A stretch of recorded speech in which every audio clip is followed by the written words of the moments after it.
Molt bé, he tirat de menys la felicitació a nosaltres, que entre tu, però en coalició Compromís, Felicitats, Enric. la veritat és que hi ha que ser esportius. Tens raó. Nosaltres som germanes pobres, però que anem a donar molta guerra com estem donant a Cinc València, al govern valencià.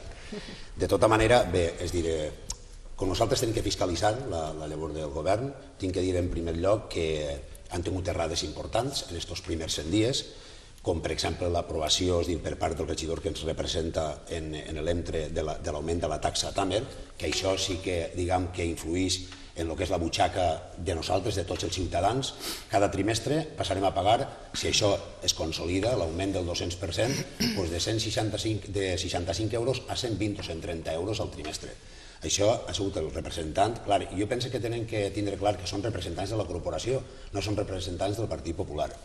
Després també la segona proposta que presenta un equip de govern, que siga, per exemple, la de declarar Patrimoni Cultural Immaterial de la UNESCO, els festejos taurins, jo penso que n'hi ha altres propostes més importants per a presentar. I aquestes propostes són per a unir, no per a crispar i desunir al poble.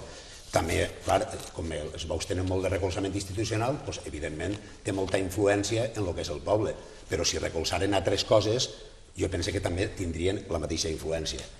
Després, evidentment, el requisit per a les beques de llibres, que ja ho hem comentat i ho comentàvem l'altre dia, i vull donar les gràcies perquè poguérem tractar el tema, a part del que hi havia, que era entregar-nos els pressupostos, la veritat és que els requisits per a les beques de llibres no estaven ben estudiats de moment.